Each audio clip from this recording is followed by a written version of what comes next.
diagonal pentatonic pattern. In this guitar lesson, I'm going to show you a great shape that you can use to play a lick. Just one lick. Stick around to the end. We're going to expand on that, and I'll show you the next steps. Getting started here in A minor pentatonic, here's the layout that we're going to use. I'm going to show you some crafty habits you can use to get this into your playing easily. We're going to utilize index and ring finger primarily. Starting out just below the root, 3rd fret, thickest string, pick 2 notes. Then the next one, I use index and slide up to the 5th fret. And there I've got all the notes in my A minor pentatonic already on 2 strings, G, A, C, D, and E. Conveniently enough, the same pattern reoccurs in the next higher octave on the middle string. And the same thing occurs here on the 2 thinnest strings. Watch out that the pattern moves up diagonally. And you have to watch out for that warp threshold, whereas where the root here, the A, moves up 3 frets to the warp threshold in the B string because of tuning. But target those roots and know where those are at. Those are vital, your A notes. When in doubt, when lost in jamming, make sure and get to that note, hold it out. It's going to sound good. It's home base. So we've got our pattern. Our goal is to play that smoothly and seamlessly. Start slow with the metronome. Build your way up in speed. And then you get quicker and quicker.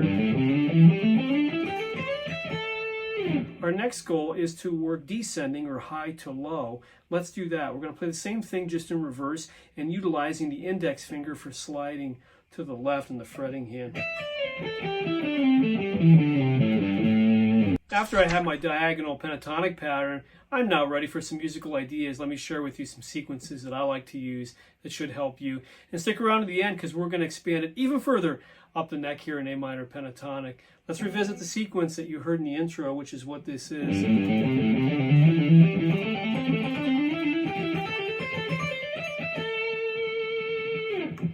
So I'm taking an idea per 2 sets of strings and just repeating it up, this diagonal pattern.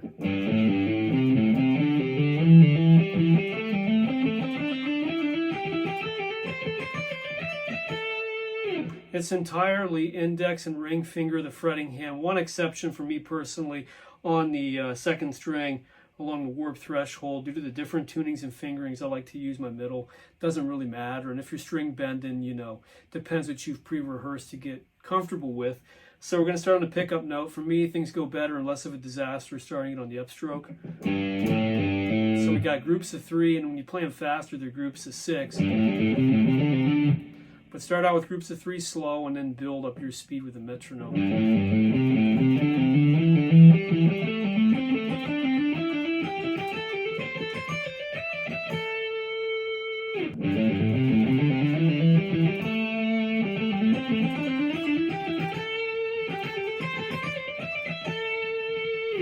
Taking what you've learned and getting even more mileage out of it here with these 3 mini phrases, I just divide them up by adding some space, letting the root note ring out and breathe, the A notes,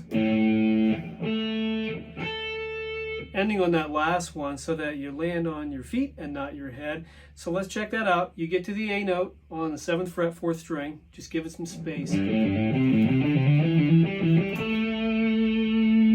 Next octave. Last octave. Now you're getting the maximum worth out of this. Make sure and continue on in this video because I'm going to take you through some more musical ideas you can add to your bag of tricks, and also take advantage of the course Pentatonic Breakthrough. It is a workshop made into an extended course, totally free. Get your pentatonics together, very similar to this lesson, but adding on even more skill set and even further across the board. No more being boxed in by pentatonic boxes. Get your breakthrough today. Now we're going to go into some licks that you can use out of this that are semi-related. What I like to do is take a little idea and then move it through those 3 octaves. Give you an example. You'll never run out of ideas if you know how to move your diagonal pentatonic pattern.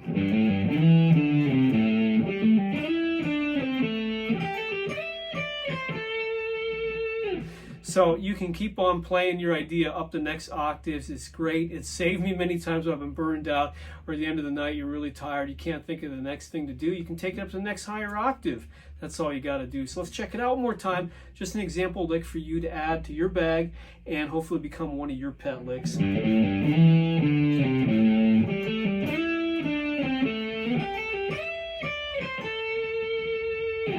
And you can use that over top of all your basic chords, A minor, and your A power chords like your G5, A5, E5, and so on and so forth. If you have a looper or you use some backing tracks, then that'll be even more helpful for you. In our last phase here, now that you've stuck around to the end, we're going to add on to this one more higher octave, taking us up to the 17th fret, thinnest string, and then that'll give us 4 A notes to work with that you've learned today.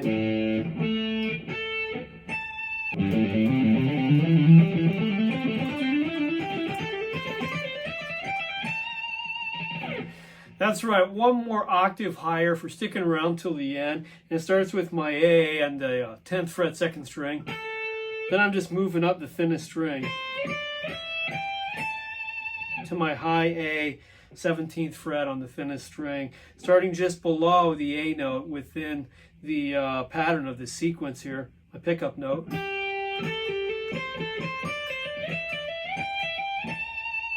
So get to know that, build up the speed a little bit. And finally, tack it on your entire sequence.